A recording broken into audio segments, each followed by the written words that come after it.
Everybody's got some sort of story where it's like, all right, so what? It happened to you. What you gonna do about it? You know what I mean? And for me, I was like, all right, what I'm gonna do about it is I'm gonna turn myself into a success. Plug.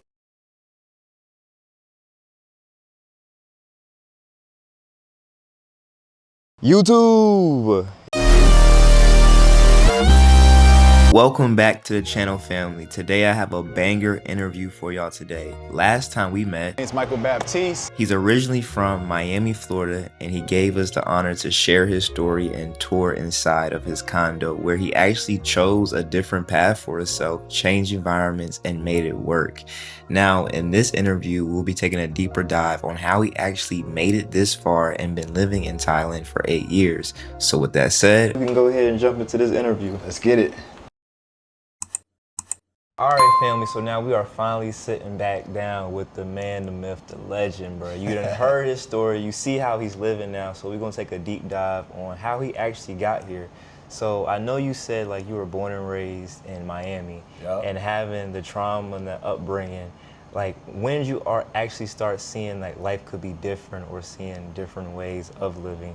When did you, like, leave your home city, and what did that look like for you? Yeah, man. Well, I'll start, bro. As a kid, bro, I grew up in the projects. My dad was in prison when I was born. I was born to a single teenage mom. So, like, I had all of the statistics to say that I was supposed to be a failure in my life, right, against me. And for me, what ended up happening was that I'm very fortunate. I went to an elementary school that had, like, all types of kids, Spanish kids, Indian kids, you know what I'm saying, kids from Pakistan, kids from, you know what I'm saying, all parts of the world, China, Japan, you feel me? On top of black kids, you know, Caribbean kids, you know what I'm saying? Like kids from Jamaica, kids from Africa. Like it was a worldwide thing, you know? So because I was in that type of environment, I was like making friends with Colombian kids. I was making friends with Indian friends, you know what I'm saying?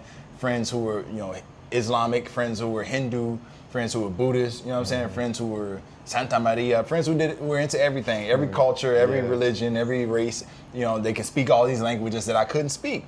So for me as a kid, I was like, yo, how they say that in Colombia? That's cool. Hey, y'all, what God y'all pray to? That's cool. We don't do that. That's different. So like that experience in elementary school, it just expanded my mind and say, man, maybe one day I can go to these places. Maybe one day I can go see what it's like in this Buddhist place that my friend was from. You know what I'm saying? And so that was something that inspired me, bro, as a kid, real young.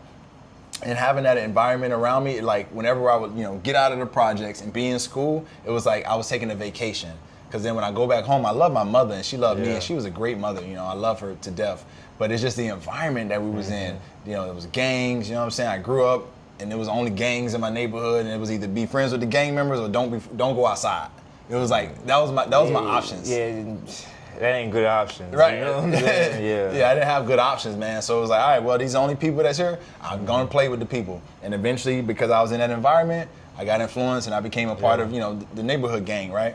So so being in that environment, seeing stuff, doing stuff that I didn't want to do, and having to go through stuff, whether it was violence or crime or whatever stuff that happened, that also pushed me to say, man, one day I'm gonna get out of this. And one day when I get out of this, like I'm gonna not have to come back to this. So I gotta find a way to do it where it's legal, ethical, and moral. You know what I'm saying? To allow me to sustain that path out. You know what I mean? For me and my family. So you know, those are some of the things that like in my origin, you feel me, that like expanded my mind to say, man, maybe I could travel, maybe I could do more, see more.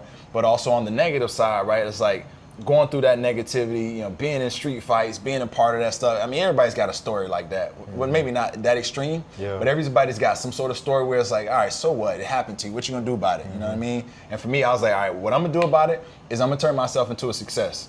I don't know how, I don't know what it's gonna look like, but I know I'm gonna make myself successful somehow, some way. You know, that's some of my backstory, bro. And you know, one thing I will say, man, is like I grew up and my, you know, I did get to meet my dad when he got out of prison. I did share time with him, and I learned my dad was actually a drug dealer. Like he was a big time dope boy, and he sold a lot of drugs. You know, he spent more than half his life in prison. Did a lot of crime. You know, he's out now and dealing with his own stuff. But and we do have a relationship now. But because he went down that path of negativity, just doing all types of negative things, I said, okay, whatever I'm gonna do, because obviously, you know, growing up, street life, gang life, stuff like that, whatever I'm gonna do, it's gotta be positive. It's gotta be on the extreme positive side to always help people. And I made a commitment, man, to myself, to my spirit, to God, that whatever I do, I'm just gonna help people. Like, however I gotta get money, whatever I gotta do, legally, ethically, morally, I'm going to help people do it. Whatever it is, whatever they need, I'm gonna help them with it. You know what I mean? So that's what I decided as a young kid, man. I decided that, my dad sold white bricks. Well, if I'm gonna sell bricks, I gotta sell another type of brick that was positive. And later on in life, I eventually started selling yellow bricks. And those yellow bricks was called Banana Wave Banana Milk, and we sold them to millions of people around America, and it blew up into a real successful company. And that's one of the ways I flipped that negativity into something positive. I'll talk about that more later, but yeah, bro, those some things, man, that inspired me to be on this path, man, to create this life for myself. Yeah, no, I'm inspired, and I know the people watching are inspired as well. So you played basketball, you did play basketball. I know basketball probably did play a huge part of your life. Did you ever think it would take you to where you're at now? That's a great question, bro. Never thought basketball would take me here. I dreamed of one day it taking me to the NBA. That didn't happen. And then I did dream of one day making it to become overseas, professional overseas, but just didn't really see the path that it would happen, right? Yeah. So basketball became my way out of the gang life. It became my way out of the street life. Even though I still was doing some stuff, quietly without people finding out. It is what it is. But for me, basketball was like my retreat. Like, I got away from the world, I got away from all my problems, all away from everything. It was like everybody on the basketball court. It was a level playing field, So I saw basketball as my opportunity to make it out of that environment. I eventually got a scholarship. I worked super hard, bro. Congratulations, bro. Thank you, bro. Yeah. Thank you, bro. I worked super hard, man. I was waking up every day. For 2 years straight, I was waking up at 5:30 in the morning, go to the park, shoot 100 shots, walk to school dribbling the basketball with my left hand. At school, walk around carrying the basketball. Sometimes you were creating your story, bro. I was creating my story, bro. Sometimes at lunch, I would practice if the coach allowed us, but if not, then I would just be a regular student, eat lunch. After school, what I'm saying, we had to do study, whatever. Yeah. And then study together as a team. Then after that, we would practice. Then I would leave practice and I would go home and I would lift weights again. And I would play basketball and train hard up until 11 p.m. at night. Go home, do an hour of homework, and then go to sleep, wake up again at 5:30 the next day. And I repeated that for 2 years until I became the best player on my team, one of the best players in my district. We led us to a championship, and I got a scholarship to go play college ball for a D2 school for NCAA. Plug. Story. Thank you, bro. That's what I call a that. success story, bro. I appreciate that, bro. Yes. I gave it everything I had, man, and it worked out. And that scholarship opened my mind up because I got around different people in that environment, you know what I'm saying? And it just, I was just like, wow, I really got the skill on competing against other guys from different parts of the country. And I'm doing my thing against them who they was also all American here, all county this, all this, that. And I'm holding my own, you know what I'm saying? Or I'm holding my own, or I'm doing very well against them. So that just opened my eyes, man, to I had something with basketball, but I didn't really take it as serious because I got distracted by college, the girls, the women. I'm just being honest. I got distracted. For sure. It eventually ended up dropping out of college. I suffered 2 knee injuries, had 2 knee surgeries, lost my basketball dreams. Then I remember waking up in the hospital bed after a knee injury, and I wake up and I'm like, what's going on?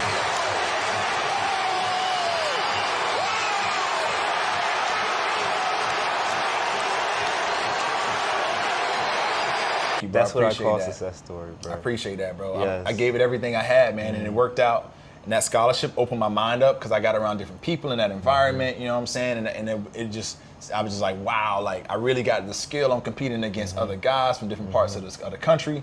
And I'm doing my thing against them who they was also all American here, all county this, all this, that. And I'm holding my own, you know what I'm saying? Or I'm holding my own, or I'm doing very well against them.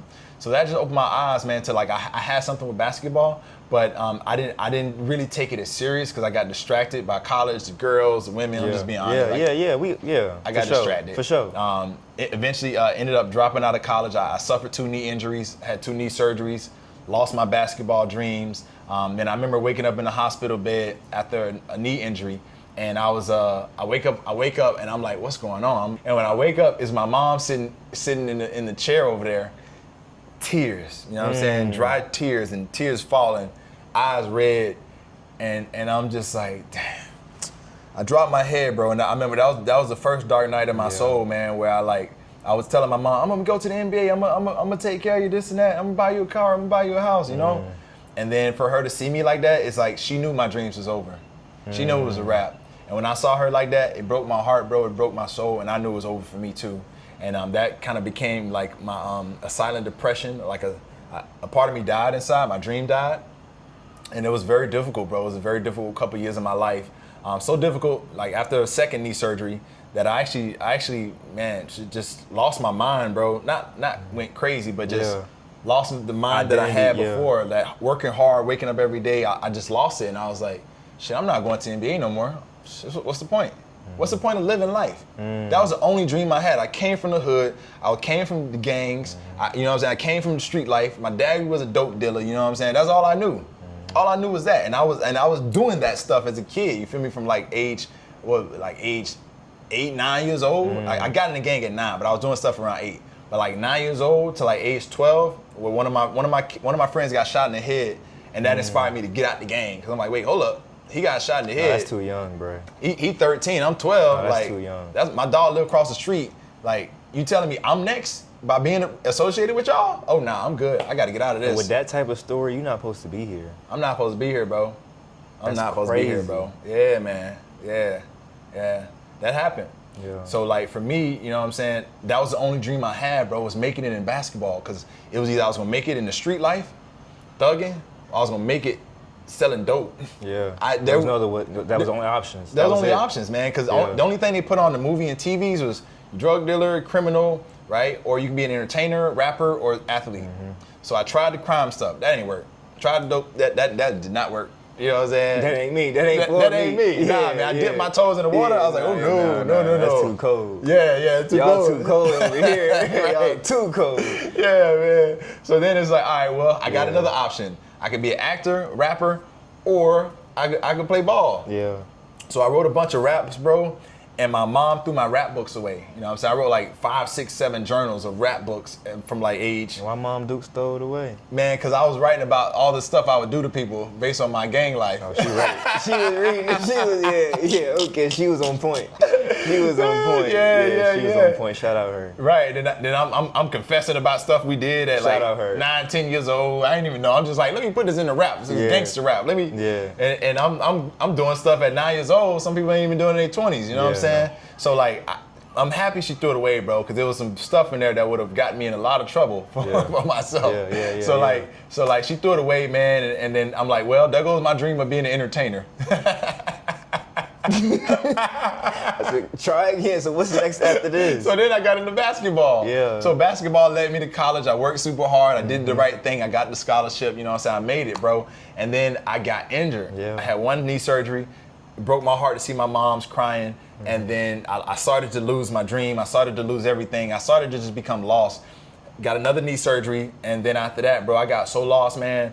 Things just went downhill for me. I actually lost my scholarship. Got kicked out, you know, I dropped out of college, was kicked off the team, you know what I'm saying? Because mentally, man, I just wasn't there. And I went back home. How could you be? You lost you literally lost identity, self, love, everything. Right. Yeah. Right. I was like the prize of my family, the only one who made it to college, the only one doing something positive. Everybody else was selling dope and doing all types of hood stuff, you feel me? So I was the only one in my family, like only black male, to like go off to college doing something positive in my neighborhood, you feel me? All the dudes who was in the gang, they knew me, they saw what I was doing, you know, they didn't really say much, but you know, they was silently proud of me because they didn't want to, you know, you don't want to have ties or whatever. You feel me? But like people in the neighborhood was like, yo, man, you really doing something. Like, you know, I know your daddy. I know what your daddy did. I know where your mom from, bro. Like, keep going. You gonna make it, you know? And then to go back home to that, and everybody's like, he ain't. Nah, bro. You know what I'm saying? That's that was a horrible feeling. Terrible feeling, bro. It was. Man, I was depressed, bro. I was at the worst moment of my life. I felt depressed. Let me say that. I felt depressed. It was one of the worst times of my life, man. But through that, bro, I was like, all right, I got to do something else, man. What is it gonna be? And I just went on like soul searching, bro, for like 10 months, almost a year. I was just soul searching to figure out what's it gonna be. Because I'm not gonna sell dope. Yeah. I'm not gonna rob people. I'm not gonna gangbang. I'm not gonna act and sing and dance and juke and jive. And I'm not gonna play ball for a living no more. Like I gotta figure something else out. What else can I do as a black man? And this is like you're 22 at this 20? I was 21 years old at this time, yeah. right? But fortunately, because I was at that college, I got exposure. The college was a bunch of rich kids, like you know how to leverage. Yeah. Well, because I saw that, it Yeah. expanded my mind. Like I had one friend, his dad invented the brand LASIK eye surgery, so he had crazy money. Another, he wasn't my friend, but like through somebody that I was friends with, like that was friends with him. Their family owned Manchester United. Another homie, his dad was like the CEO of Audi, right? Like the car company. So I was around all these people, and I had this one homegirl. We used to hang out every day. Her grandparents invented sprinklers. Sprinklers? Yes, the thing that pop out the ground. That's what I'm saying, bro. That money fluid, Bro. That money like water. Oh my God! Everybody got them. I started being around people with so much money. That's crazy, bro. Like, I had another friend. Her dad was like the Dr. Dre of architecture in Italy. One of the most famous architectures of all of Italy. He was like one of the biggest in all of Italy, like balling out of control. So when I was around these people, I was like, wait, hold on. Y'all ain't selling dope. Y'all ain't robbing. Y'all doing something different. Y'all ain't dribbling the jugging Y'all ain't making music and juking and jiving on TV. How? Wait, how can I set myself up and my family and my future like y'all? I'm gonna figure something out. Y'all businesses? I'm gonna get into business. Yep. I don't know what business, but I'm gonna get into business and I'm gonna do it for a lot of people, to help a lot of people. It like being in that environment, bro, it just expanded my mind, you know what I'm saying? So even though it didn't work out where that first school took me to the heights, it expanded my mind. It planted seeds in my mind to say, one day I wanna make sure my kids and my grandkids say, hey, this is my granddad. My granddad did this. You feel me? Like all them kids I was around, that's all they was telling me. My dad did this, that's why I drive a Lambo. At 18 years old, I'm driving a Lambo because my dad did this. You know what I'm saying? So that's what that inspired me, bro. So even though I went back home, it was a terrible feeling. I knew I had hope. I had hope because I knew something's out there. You knew it though. You was commanding, boy. Yeah. Like something's out there, man. Something's out there, you know. So even though I was in the worst moments of my life, I refused to quit and give up and think about like the coward's way out, suicide or whatever. Because I contemplated it, man. Because it was terrible, losing the whole identity and a future. So what I ended up doing, bro, is I said, all right, I got to figure something out. I got to search. And I started searching. And I couldn't find anything. I'm just being honest. Nothing came about. And then one day I was on a laptop, right? And I saw something that was like, click here to make money online. I'm like, that's bullshit. That's a scam. They scamming, boy. Yeah, they scamming. I'm from Miami. It's a scam capital. Yeah. Like they scamming. So then I was like, and I blew it off. And I got into another school a few months later. And then when I was in that other school, I got into like the summer program leading into the fall. But during the summer, I remember a guy. I saw this guy one time, and he was always wearing like nice button-up shirts and slacks with tucked-in pants and the shoes, right? Well, it's clean. So I'm like, that's interesting. Why is he dressing like that? Maybe it's a good idea if I dress like that, right? So I was like, yeah, maybe if I dress like a businessman, I'll get business opportunity. Bingo. But then I kept seeing the guy. So one day he comes up to me in the summer school, whatever. He says, hey man, you want to make extra money? I was like, bro, I'm so desperate, bro. What's up? He shows me this thing called ACN, like network marketing. Right? Okay. And when I see this thing about network marketing, I'm like, what is this? Like, what is this? Foreign. Bro? Phones and security systems? What you talking about, bro?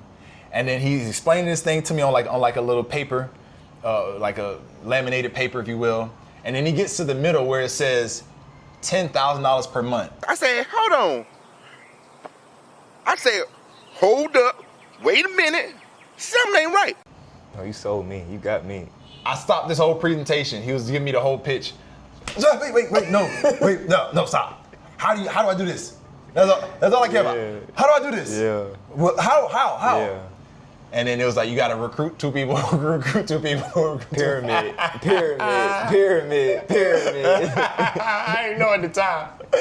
I had no idea. I'm so desperate, bro. I'm like, yo, this is better than selling dope. No, like, facts. It is. No, yeah. I'd rather do this in gangbang and I ain't losing no life. Ain't nobody losing no life. We gaining life. Yeah. Right. And you telling me I can sell phones and security systems that people are already paying for? Why not? I'm desperate, right? So I get into it. I don't make any money, but it opened my mind up to say, you know what? Maybe not everything's a scam. So then True story, bro. I was at a friend's house. We were partying for Halloween. We took a whole bunch of drugs. I'm not proud to say it. But then they brought out some other drugs that I don't do, and I'm like, bruh, you know, I'm okay with the green, but I don't know about this other stuff. I don't touch that white stuff. Nah, bro. I'm good. I'm out of, you know what? I need new friends. I need new friends. And you know what? Y'all finish partying. I'm gonna sit on the couch, and when y'all done partying, take me back to my college, bro, because I can't be around this no more. Like, I can't. So I turn on the TV, look through some infomercials. Infomercial popped up of a young white dude talking to this old white dude about how he made millions of dollars on the internet. And I was like, wait, millions on the internet? What is this? What is this? I turn it up, listen. And he's talking about how he makes money online selling digital products and doing affiliate marketing. And I'm like, what?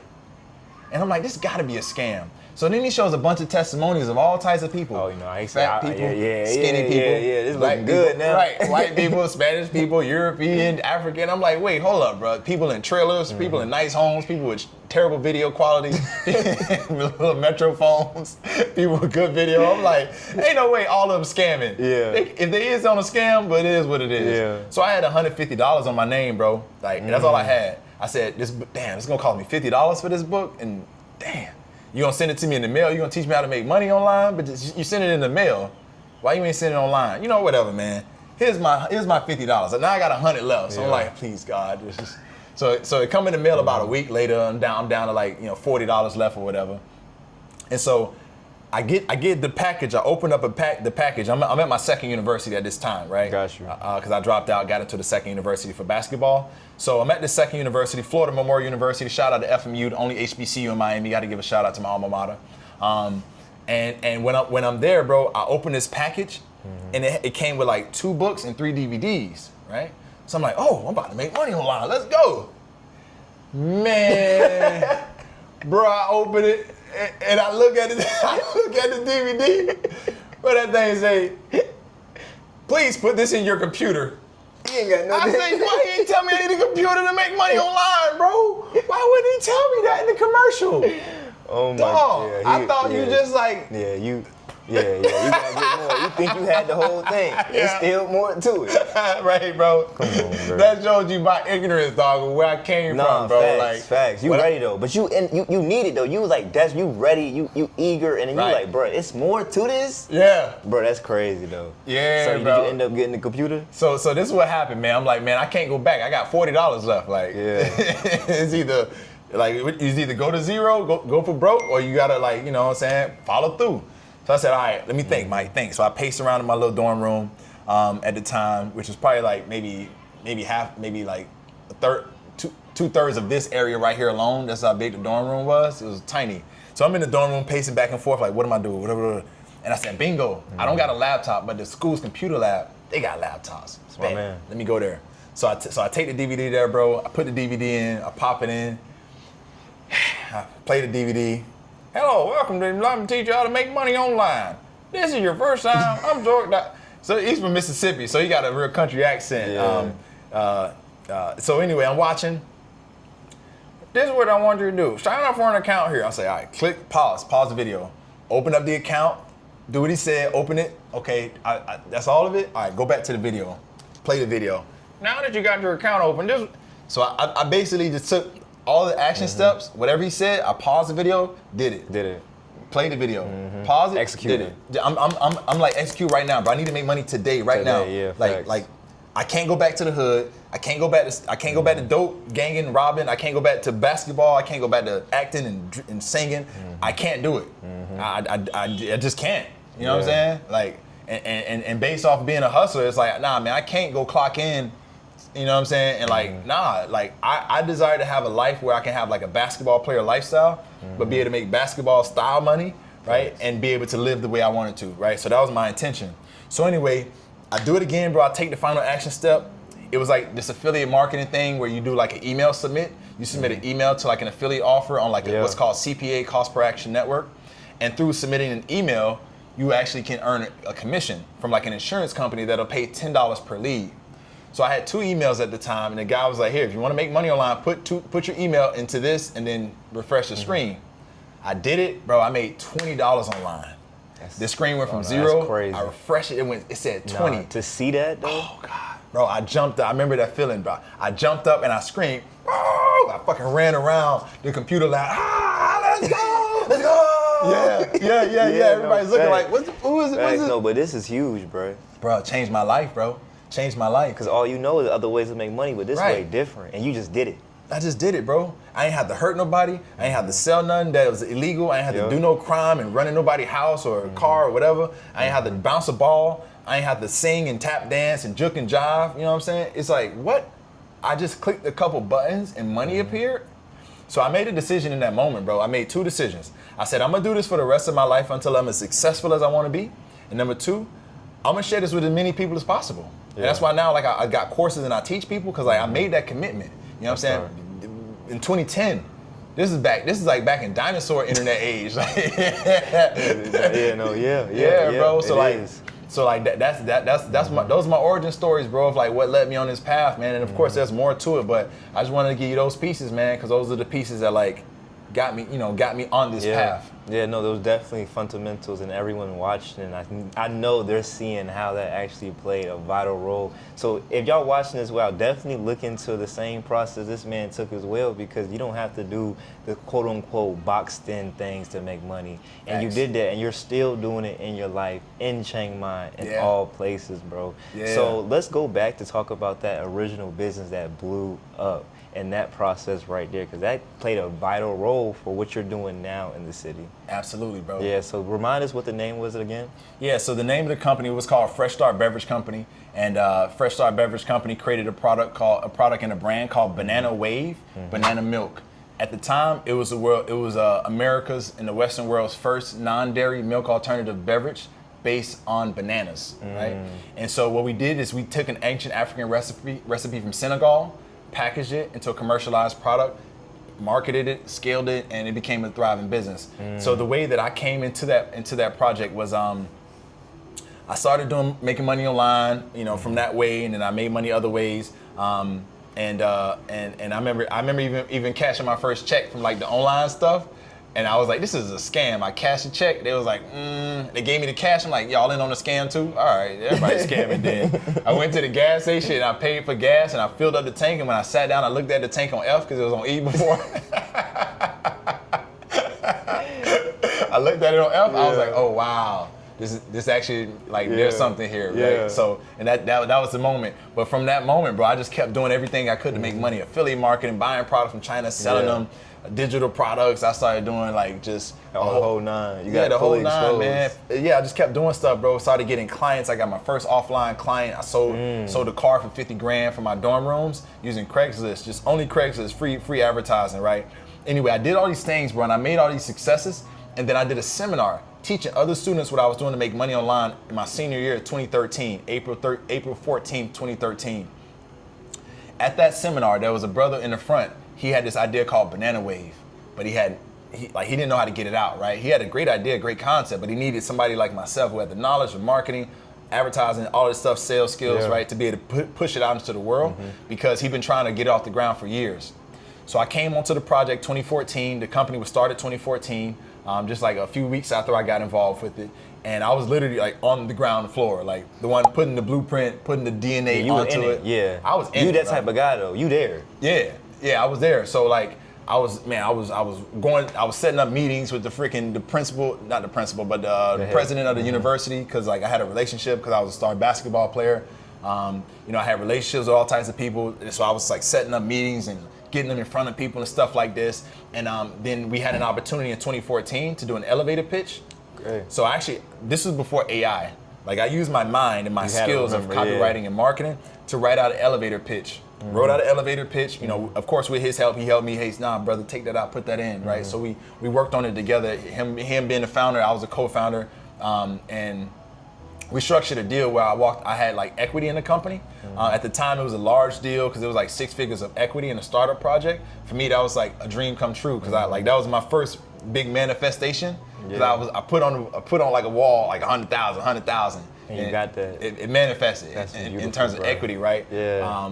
But they had millions of shares, so it wasn't like it was like millions of dollars worth. It was just that $100,000. That was your goal though, and you hit it. Yes. And that's the point. Absolutely. So, from there, what ended up happening was I helped them write the elevator pitch, and I practiced it in the mirror, and I practiced it, and I practiced it, and we actually were in the business plan pitch competition.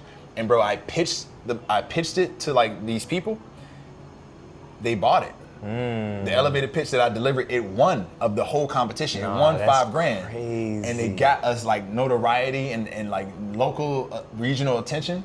And then another thing is that I had this guy that I met. I got invited to participate at this conference in Harvard. And at this conference at Harvard, I was participating because I was doing some other projects. Like I was like documenting my journey in China, being an exchange student, to inspire other students to go travel abroad. I was doing that back then with the intention to take kids from America to like go abroad and see what it's like over there, which eventually happened in another business. I'll tell you about that.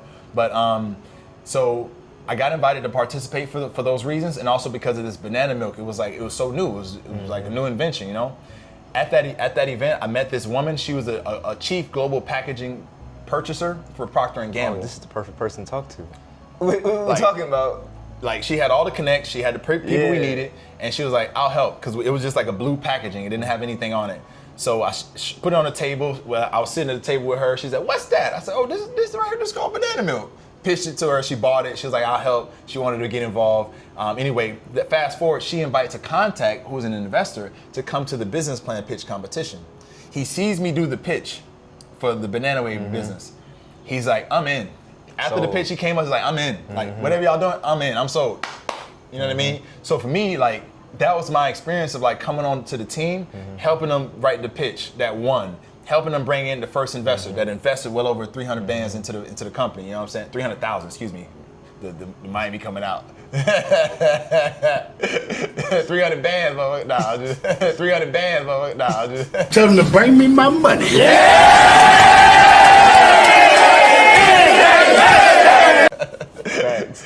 You're the large ones. Right, We good. right. Yeah. They put it up, and then eventually it became 750 in total that we raised from him and his his network, right? But they put that up, bro, and then that also. And then we did have other partners that presented the whole business plan. Unfortunately, it didn't win, but it gave everybody an overview of what we were doing. Yeah. So I had the short pitch. She had like the 20-minute presentation. And eventually, like that first investor, again, that I met from the Harvard connection, right, through doing this and that, you know what I'm saying? They came on board to help the company grow, and they put up the capital to help start the company. And then from that point, at the end of 2015, we produced the first 5,000 cases. So like we went through a whole process, bro, of like calling suppliers for bananas and seeds and this and that. And man, I learned a lot about the food industry that made me say, okay, all right, I get it, and I'm probably gonna go vegan one day based on all these chemicals and stuff. Yeah. But I'm not. Let me not get into that because that's another conversation. But what ended up happening, bro, is we in 2016 we opened the doors for sale, and we launched a product, and the first major retail store that we got into was Whole Foods grocery store. Wow. We got into 27 Whole Foods grocery stores, and so my partner had this idea, like if we do marketing, we wear banana suits. And I took it a step further. I say, bro, if we wear banana suits everywhere and put the brand logo on the banana suits, it's gonna go viral. Oh, y'all different. It's gonna go viral. Yeah. And eventually it did end up going viral. Of course, we all put our minds together. It wasn't only me, but I brought ideas, and I even told them, hey, look, we need to make the packaging this color. We need to put this on it. You know what I'm saying? And like I helped to find the people to create the packaging. So I was a very key member, bro, in like that project becoming successful. And 2016, we got in stores, and bro, I helped them sell out of stores. We were selling out of Whole Foods, like we were doing demos of wearing the banana suits, and I would come up with gimmicks like, hey, Whole Food shoppers, the banana boys are here. You know what I'm saying? And like being creative, you being creative, just being creative, bro, and doing demos to like attract people over. And when I get their attention, they're like, "What are you doing in a banana suit?" They're like, "Look at this big, tall black Negro looking like a black spot in the middle of the banana. What you doing in the banana suit?" And then when I hit them with, "By the way, I'm one of the co-founders, and this is the product. We have." You messed them up with that. They're like, "What? Hold on, he's intelligent? I thought you was a demo guy." Them up with that one. What? And then from there, they were like, "You know what? I'm buying this product every day because like I really appreciate how you sold me. I really appreciate this. I love the banana suit. The product's great. I'm gonna tell everybody about this." And it just started to like grow like wildfire. Not only me, but also the original founder. He was great too. I got to give him credit because he had a great idea, and relentless and didn't give up and stayed persistent, you know what I'm saying, and believed in me, invested in me so I could help him, and I believed in him, and it worked out for that success. But what ended up happening was that people saw the success of, we selling out of Whole Foods, we in Walmart. Oh, yeah, we just people launched like this. We just launched a few months ago. How? What are you doing, right? And they saw me posting online of, oh, look at me, I'm playing basketball. Now, oh, look at me, I'm in stores. People was like, wait, how? Wait, wasn't you just just in the hood playing ball? How you in stores? You know what? Here's my credit card, bro. I need you to teach me what you got. Come on, teach me. So people started reaching out, asking me if I could teach them, bro. Yeah. Teaching what I was doing in business, what I was doing in marketing, how we were helping people. And I was like, okay, let me try something. So online, I got a guy. I remember, beyond my first student, but like I had this student at this one stage. I said, bro, let me teach you something and let's see if it works. I used him as a guinea pig, right? He took what I taught him and he used it. In 2 weeks, he made $5,000. 2 weeks later, he made a total $10,000 that first month. Months after that, bro, you started making $30,000 a month, $50,000 a month. He's scaling. He quit his job working as a mechanic, started a new business, got into just investing that money, investing that capital, had so much money, was comfortable that he finally reached his goal to take care of his girl, have a baby, and now he's got 2 kids. They're happy, they're successful. He's got a company he's doing well with. You know what I'm saying? I can't say where he's at now. But that was like the first time I tested the knowledge of like Banana Wave and teaching people how to use to make digital products and digital sales online. I got a second client about a week later, and I taught him what to do. And in 7 days, he made $4,000. 7 days. A couple months later, it took him time. Then he started making $10,000 a month. Then he moved from like Malaysia to Australia, was able to afford it, did his thing. But that's when I was like, I got something now. No, you doing it. I got something. Let me package this. So I packaged it into a program called High Ticket Freedom. I'm no longer actively promoting it because I got new programs that I'm building and creating and stuff like that. But High Ticket Freedom is a course I created to like teach people what I was doing to like get these big clients, right? But if you couldn't do it with the physical product, how do you do it with a digital product? So I was teaching people that, bro, and that became successful, man. It became a 6-figure brand on its own over the years. Helped a lot of people around the world with a lot of people, man, create really successful companies that, are successful to this day. I got this one girl, her name's Rochelle Odebella. Shout out to Rochelle. Shout out to you, Rochelle. But she made so much money, bro. Like I was a coach that helped her make enough money to quit her job. She made like $16,000 in like 10 weeks, right? After that, bro, she started doing like 50, 60K months, like 30K months. You know what I'm saying? Not year, No, months. I'm hearing you, bro. That's big months. And then she made so much money, she bought her husband an airplane, dog. Oh no, that's different. She made I'll send it to you. If you want to edit it, put it in here, that's fine. Yeah, no, but that's I'll show it to you, bro. People not buying an airplane. She bought her husband an airplane, my dude. I'm like, wait, what? I ain't buy an airplane yet. Well, at least my knowledge is good. Yeah, how'd she do that? You know what I'm saying? Yeah. And she did it with the same business I coached her how to do from the start. And to this day, that was back in 2016.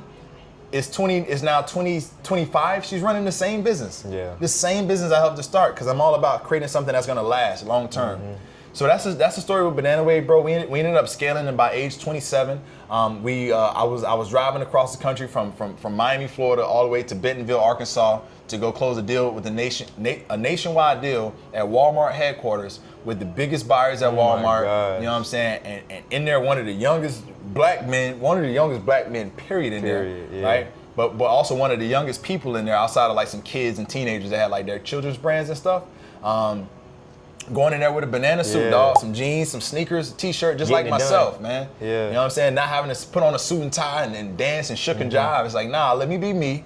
Let me put on this banana suit. I'm gonna make you laugh and go in there and close a deal. You know what I'm saying? That's gonna turn into a multi-million-dollar deal. Yeah. You feel me? And we closed it in 15 minutes. Wow. So like, having that experience at age 27, it changed my mindset, bro. It changed the way I see business and do business and realize, if I could just do business at this level, I'm good. Yeah. And if I could teach people to do business at this level, they'll be good. You know what I mean? So those are like some of the principles, man, that like I teach and pass on, but also like those are things I learned along my journey. It became successful. And then fast forward to 2021, I remember I was on Koh Phangan. It was during COVID. I was in Koh Phangan, Thailand, on the beach, and I was looking out of this beautiful place, beautiful mountaintop. Not a mountaintop, but it's like at the top of a hill. looking off at the ocean, bro, and it was like 5, 6 p.m. Like the sun was going down. It was beautiful. Diamonds glistening across the ocean water. You know, the sky is orange and red. It's beautiful, man. It's like, you know, subtle clouds. You know what I'm saying? They playing some reggae music in the background. I'm laying down on the ground, looking out at this. It's birds flying. It's insects in the air and stuff. It's mosquitoes. Humans walking by. I get a buzz on my phone. I open my phone and look, bro. It was an email. The email said the deal just closed and Banana Wave just sold for $11.5 million. Let's go, bruh. Oh my gosh, bruh. To have that experience at that time, place, and moment, how could you forget? Oh, could not forget, bro. Could not forget, man. It was a magical moment, man. That's legendary. And I was like, wow, this is the power of like consistent, focused, dedicated work. Yeah. And you know, we built the system so that way, like, once it's up and running, I didn't need to be there. There was a team to run it. You know, there was a management team in place. That was the whole intention. But at that stage, once it closed, you know, I had my 100K equity. It transferred to that 11.5. I didn't make millions. I didn't even have $1 million to begin with, right? But I made some coin off of it. I made a nice bank when I was working for it. But more importantly, I had the blueprint, bro. I had the blueprint on how to create multi-million-dollar businesses, and I began to teach people and sell that blueprint from my own personal experience. And that's been what sustained me out here in Chiang Mai, Thailand. And fast forward to now, bro, like I switched it up. I got an AI agency now. We build AI voice agents and SMS agents and AI apps and software. I'm also working on my own apps at the moment. I got a course I just dropped teaching people how to create AI, monetize it. I do AI consulting, digital marketing consulting, all that stuff, bro. Beverage consulting, food consulting, retail consulting, stuff like that.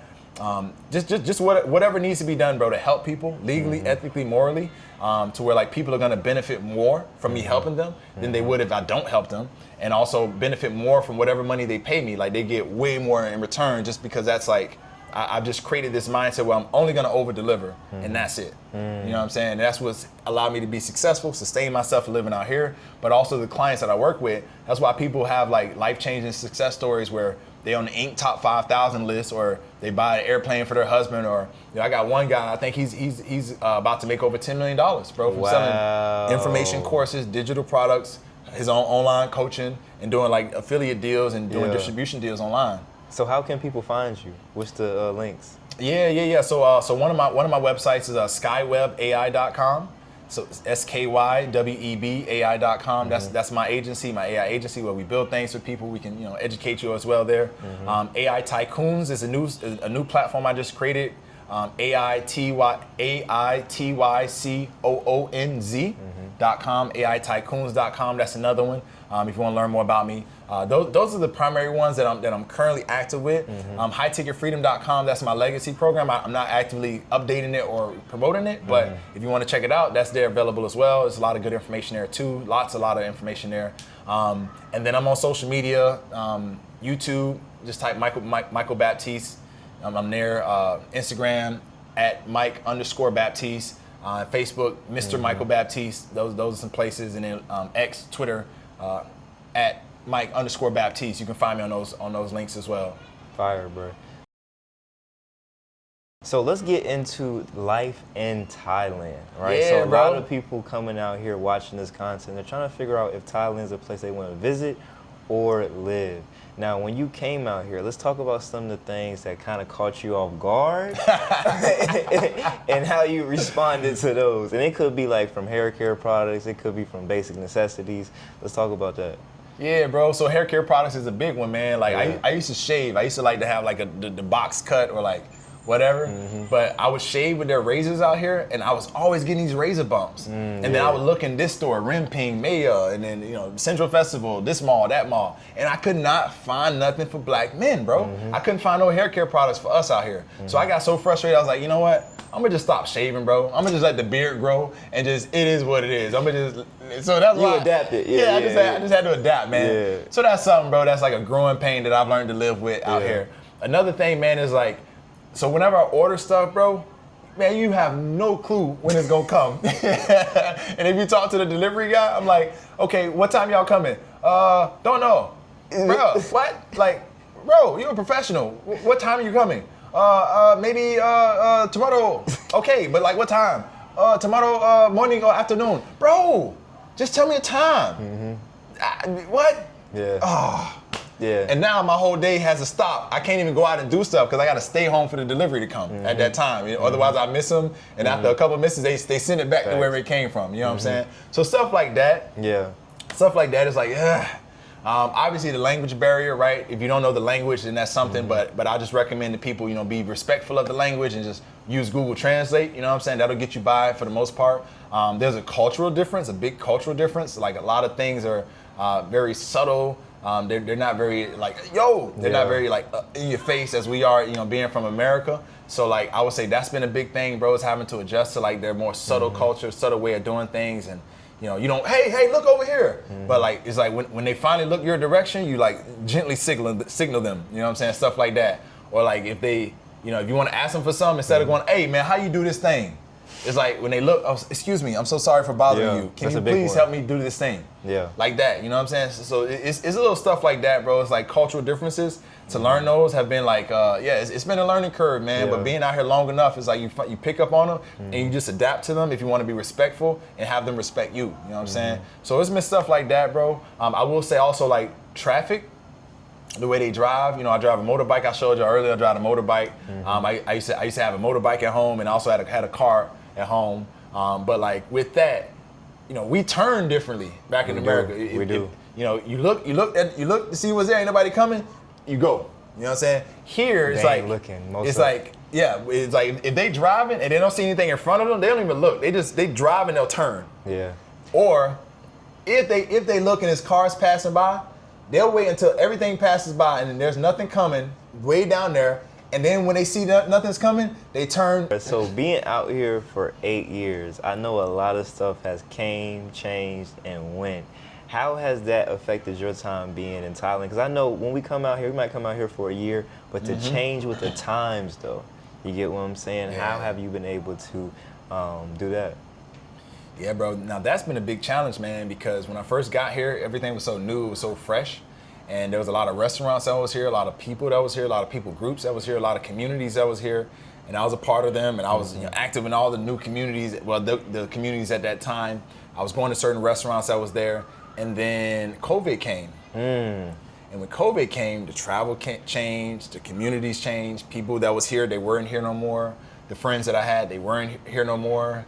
And then it like, the isolation of like being here without that friend group, without those social activities that I was used to in those communities, it changed everything, you know? And then for me, it like made me look more inwardly to myself. And fortunately, I did, and it like, it opened up a lot for me on my journey. But one thing I will say, bro, is like, even though I was out here when those groups was happening before COVID, I started to make new friends, and those new friends opened me up to things like spirituality and you know what I'm saying, different things like that. And I was never into that stuff. Like I believe in God, and I went to church and stuff like that. But I was never like super religious or super spiritual. But because I started surrounding myself with certain friends that took me to, hey bro, why don't you come here to this place? And I started having experiences that changed my life. You know what I'm saying? Whether it be spiritual, mystical, whatever you want to call it, it transformed things for me. So I was, needless to say, I was still involved in the communities and doing type of stuff with those communities here before COVID. COVID came, I had to do a lot of introspection and started to go deeper on my spiritual journey. You know what I'm saying? And that changed me. And then the world opened back up after COVID, and then there was a whole new experience, a whole new environment, because the people who wasn't here before, the people that was here before, they weren't here now.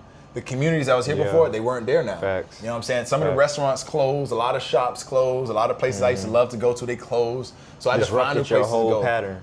Yeah, man, rocked my whole pattern, And then during COVID, I lived in Koh Phangan for a year. Okay. So that was awesome because I had a beachfront place, I had a beachfront resort. Wake up, open the blinds, the ocean's there, go lay back down in the bed looking at the ocean, you know what I'm saying? Like walk down, I'm walking. As soon as I step down, I take five to 10 steps. Boom, my feet on the sand. I take a couple more steps, then I can see the ocean. I walk right there to the ocean. It's 50 feet away. Bruh, you know what I'm saying? Life. Yeah, real life, bro. It was a dream come true during COVID, bro. I'd go out there, it's like a private beach. Nobody was there. Wow. You know what I'm saying? Yeah. So like that was amazing, man. I don't talk about that experience because a lot of people was cooped up in the house and dealing with whatever. But I'm like, I'm living a freaking dream right now. And post-COVID, it's been a new environment now because like new people are coming, new communities are forming, new groups are forming.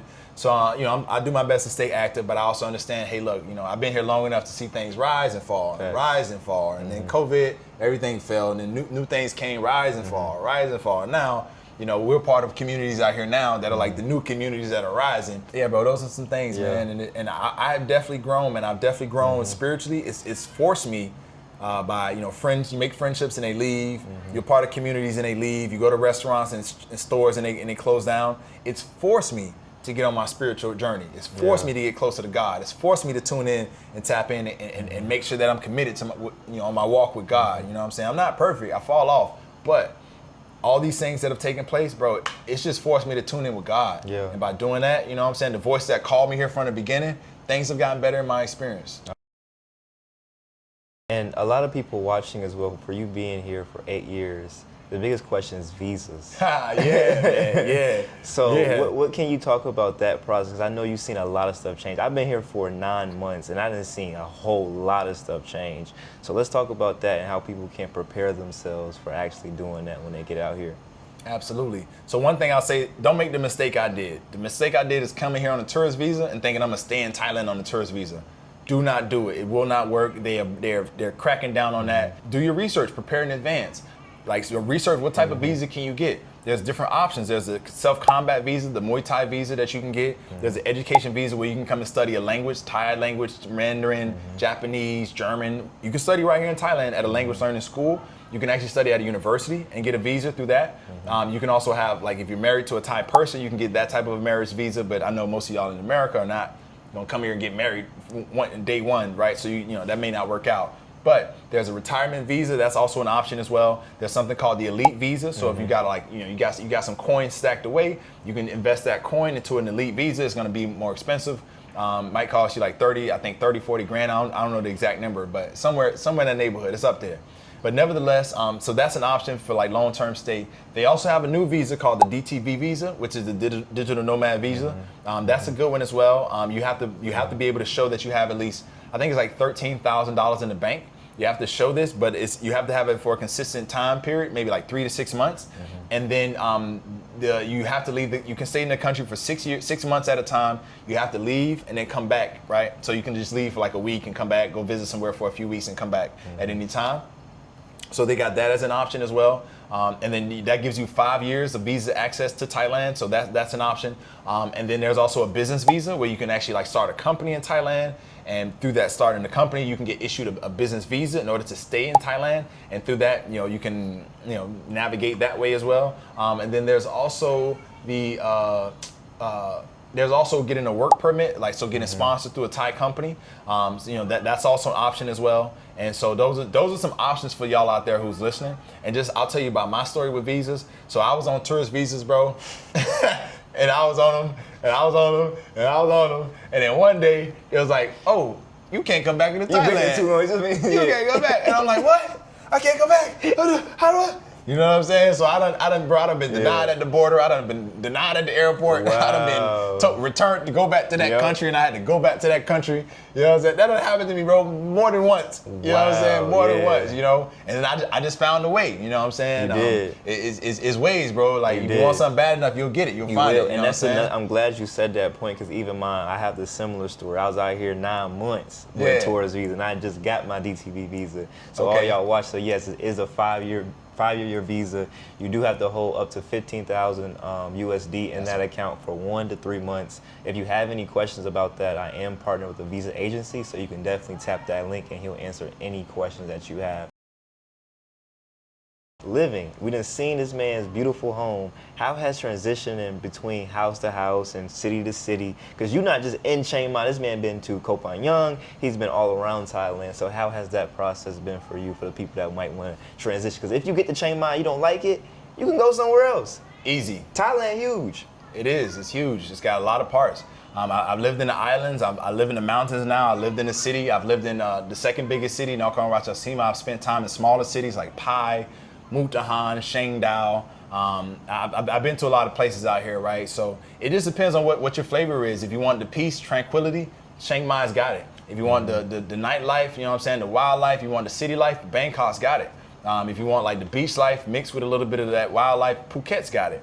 If you want the chill life, not so much craziness, then you can, there's Koh Tao, right? There's Koh Phangan, which is more chill. Koh Samui, they got the party life, but it's also very chill. It's a little bit more city, but it's still island life. So it just depends on what you want, what you're looking for.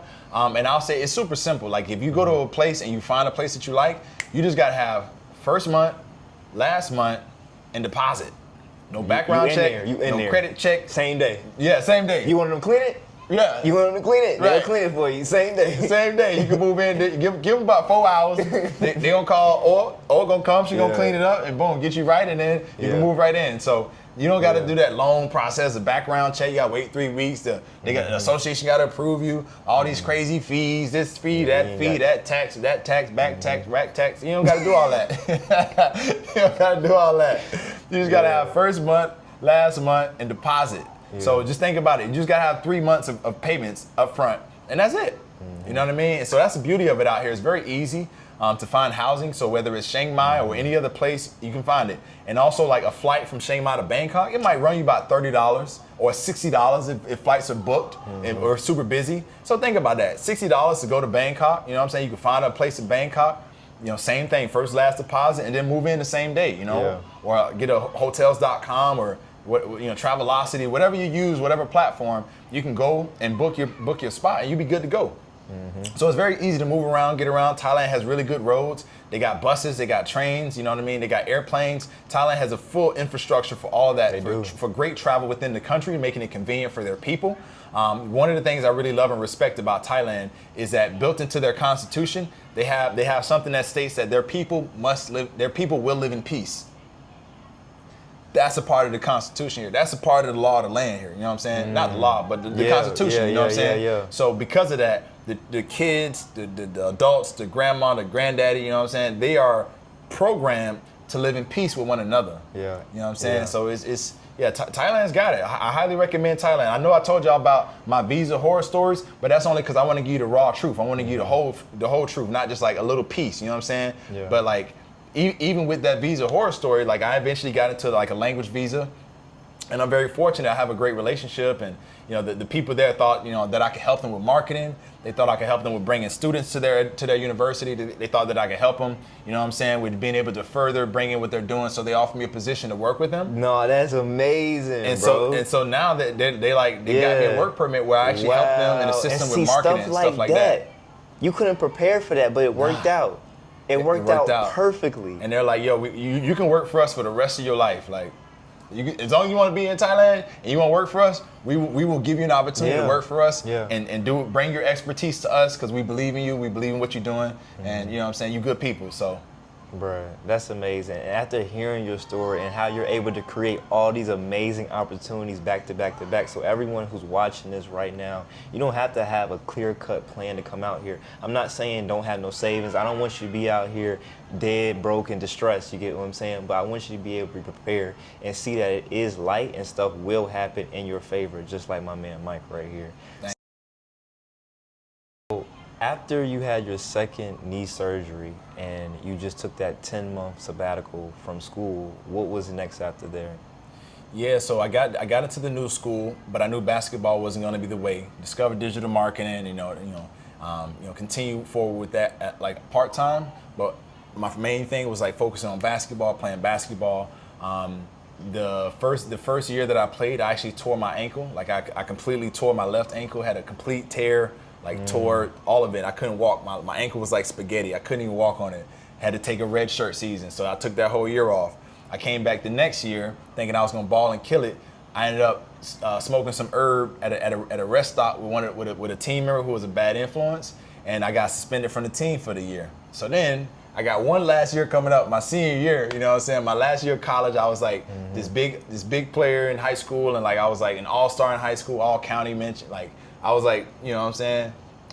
Expected to do well, but here I am, dropped out of college, got injured, got suspended from the team. It's like, damn, this dude done messed his life up, you know? Yeah. My last year, my senior year, the first half of the year, I was absolute trash, bro, averaging like 3 points, 4 points, just trash, not performing up to my standard.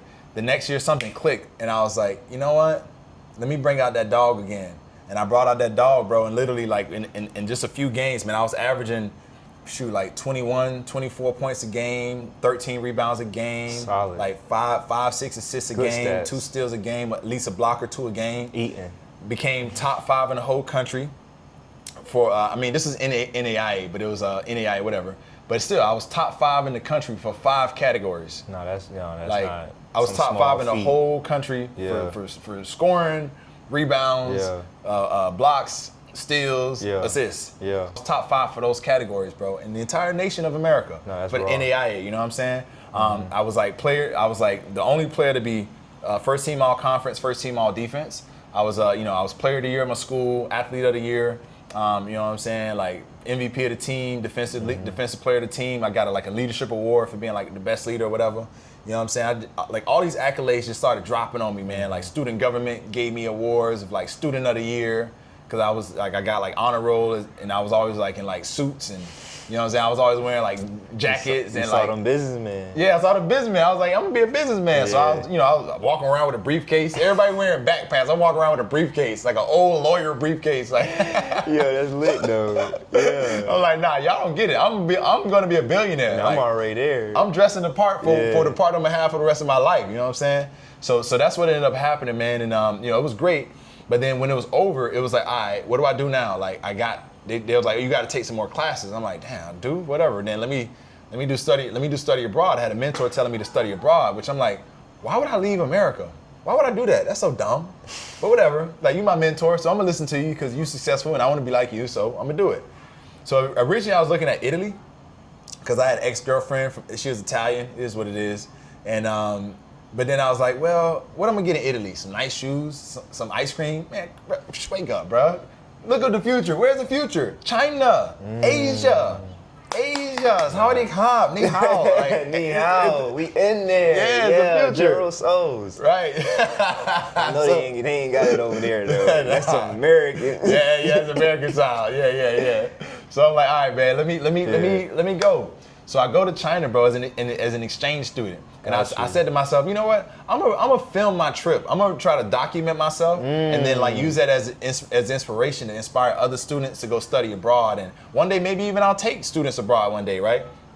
So I go to China, bro. Man, it was a whole nother world. Listening to Chinese, seeing the written things on the walls and the signs on the highway. I'm like, what is this? I couldn't read anything, understand anything. Mm-hmm. I remember my first outing in China. Actually, I remember when I first got off the plane, I was like, what is this? It's crazy. Like, people looking at me, everybody staring, like, oh.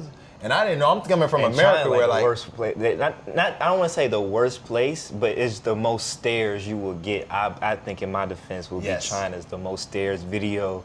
You gonna get it there. Yeah, big time. Yeah, man. So I got it all when I first got there, bro. But then, they take me to like my university. I'm looking, I'm like, dang, that's crazy. They got buildings, but they don't look like American buildings. Man, they got trees, but they don't look like American trees. Like they got dogs, but those dogs look smaller. And I'm like, wow, they got restaurants, but why they got ducks hanging in the window? Yep. Why they got a this hanging in the window? I'm just like looking at all the differences. Mm-hmm. And so I get to China. I was doing study abroad as a student, and I remember I get into the room and I'm like, man, ain't nothing to do. Like, I got my room now, ain't nothing to do. So I guess let me see what's out the window. Ooh, basketball court. I put on my basketball shoes. I'm like, let me go to the basketball court. So I go to the basketball court. I go to play, and like they got a weird way of choosing, like like the air hole where you pump air into the ball. I do. The way they pick the teams is you hold it and spin the ball, throw it in the air, spin it, and catch it. Whoever the hole points to is on that team. Spin it again. Whoever it points to is on that team. Yeah. They end up teams got selected. So I'm like, let's go, let's ball. I just wanted the ball. I'm like, bro, come on, just pick the person, bro. So eventually we start the game, and I get the ball, and I'm just coming off of like an all-star season, like back in college. You know what I'm saying? Yeah. First team all conference, first team all defense, player of the year, MVP. I'm coming off of that season, so I'm like, I'm gonna ball and kill. Like in my mind, I'm like, I'm going overseas, and if I go overseas, I'm gonna play pro somewhere. Somebody gonna pick me up. So I'm out there killing, dog crossing them, running the basket, boom. Then the game's over. Obviously, we win the game, but the game's over, and I just started doing my own dunk contest. I just started busting out all my dunks. Behind the back, pump, 360, windmill, you know what I'm saying? Oh, this nigga Throw out working. the He working. backboard, throw it in the air, catch it, fly it, Hey, boom. yo. I'm just like, let me just pull out the bag, man. Yeah. So then, bro, people started formulating around the outside of the gate, just looking and cheering, and you know what I'm saying? Everybody who was playing on the court, they just standing there watching me and people filming. And I'm just like, okay, I like this. I don't know what's going on, but I like it. Anyway, after I leave that game, I go up and I'm going back to my dorm room, and I remember this Egyptian kid came up to me and he was like, hey, wait, stop. And then he pointed at this like this Caucasian guy, European guy, and he was like, hey, he want to be your roommate. I look, he's like, yeah, we saw you playing basketball. He thinks you're cool. He want to be your roommate. I was like, does he speak English? He's like, no, but he want to be a roommate. I'm like, all right. I mean, what else am I gonna do? I ain't got no roommate. He seems cool. He likes me. He thinks I'm cool. Whatever. So I ended up being roommates with this guy from Turkey, bro. And come to find out, we had a lot in common. But it was very interesting because he didn't speak English and I didn't speak Chinese. So we was talking like cavemen. Like we was using body language. Hey, yo. You know, Oh no, that's crazy. That's crazy. Like we was telling jokes and all with pure body language, bro. Wow. It was the That's funnest times, man. That really is the experience. But it sounds like China really opened you up and it made you get a different awareness. It did. So you started thinking different. You over there Yes. looking at the same stuff but differently. And I think that's the main point about all this because you gotta expose your mind. And this was your first international trip like ever. This is my first international trip ever. So like I got to see different things, hear different languages, talk to different people. And for me, like I'm a person like I believe if you want to be balling, you gotta be all in. You know what I'm saying? Yeah. So like when it came to learning Chinese, I said, nah, bro, I'm going all in on this. I'm gonna leave here learning like speaking Chinese. And I was studying the same way I was doing basketball. I was studying for 6 hours a day. Like on average, I would like go to class would finish, I get out of class around 4 o'clock. I would study from 4 till 10 p.m. every night. Oh yeah. Until I could speak it good enough. And I was like, all right, I don't need to study that hard no more. Yeah. You know, I kept studying 3 hours a day, whatever, 2 hours a day. But I studied super hard so I can get it. And then once I got it, then I started talking to people in Mandarin. I started speaking to the girls in Chinese. Oh, Jacob Wang Shao Ni Hen Piao Liang, you know what I'm saying? Like, hey, tonight you very beautiful. Because I'm like, look, I need to know how to talk to the ladies. You got to. I came out here, I know soy mak. I had to know that first. That's the one thing you need to know. Right. Any word you need to know. Yeah, I like that, bro. Yeah, So man. you got really acclimated with the language, but you carried your discipline with basketball to every other disciplinary after that, bro. Exactly. And it worked bro. out. Yeah, it did work out, Yeah. man. So that experience in China, bro, one of the things that I will say is like, I started making friends with people from Dubai, Ukraine, Italy, you know what I'm saying, all over the world. And then by having friendships, we started telling each other stories, what you've been through, what I've been through. And I started realizing, oh, we the same. We all connected. We all do the same thing. We all want happiness, peace, love, good life, you know what I'm saying? We want the same things, maybe a different language, maybe a different recipe, maybe a different flavor, but we want the same things from all over the world. You know what I mean? And I started to really connect with other humans that like, we shared nothing in common from our background, but we all wanted the same things. We all had the same desires, same dreams to take care of ourselves, take care of our family, do good, make our families proud, make God proud, you know what I'm saying? Make ourselves proud, make our friends proud, you know, help our friends, help our loved ones. We all wanted the same things, you know? And that expanded my mind to say, you know what, well, maybe I don't need to be in America to like have a good quality of life. Because there's other places around the world where there's people like me, maybe not the same background, but there's people like me that want very similar things. And then that inspired me to say, well, you know what? If I can figure out a way to make my online business dreams work, maybe I can do this. Maybe I can live in an Asian country. Maybe I can live in a foreign country. Maybe I can live and travel the world and see the world while I'm young and while I have enough energy to do it. And then maybe this could be my life for the rest of my life. And those were the seeds that were planted in my mind, bro, that eventually led me to doing what I'm doing now. You know, living in Thailand, living in different countries that I've been doing this for, over a decade now, bro. Right. Over a decade I've been living in different countries, man. Nah, this is legendary. This is history in the making, and you're doing it day and day after day. And the fact that you're not able, you understand the significance of all these different people that you met, but that same story repeats itself time and time again. Even when you was back in Miami, meeting all Facts. them different, all the diversity that opens you up, and it just kept going to every new place that you did. But like I said, this man's a master. I want to use the word leverage, but it's like you really capitalize off of the information that you use, and you understand you understand the stuff in between. You get what I'm saying? You're able to connect the dots. So this man's the connector right here. Yeah, absolutely. Yeah, I mean that's one of the things I do, bro. Connect the dots. I connect good people together. You know what I'm saying? And when they connect and plug in and tap in, they do things, and I get rewarded from helping them. And you know what I'm saying? And that's how I make my living, man. Is connecting people to information to allow them to monetize their ideas, knowledge, experience, and all of that to create the life they want to have. And I heard this quote from Jim Rohn, and I live by this: if you help enough people get what they want, you'll get what you want. So that's what I do, bro. I connect people to get what they want, and then out of that, I automatically get what I want every time. So I appreciate you so much for giving us a home tour and taking us into your life and hearing how the amazing changes that you have made. And he does do coaching calls, coaching sessions. He does create other platforms and presentations for you to actually get this game of wealth that he's giving you. And for all the businesses trying to scale up their business, definitely tap the link in the description below, and there'll be so much more to come. So appreciate you, bro. Hey, thank you, bro. I appreciate Love, you. 300 bands, bro. Nah,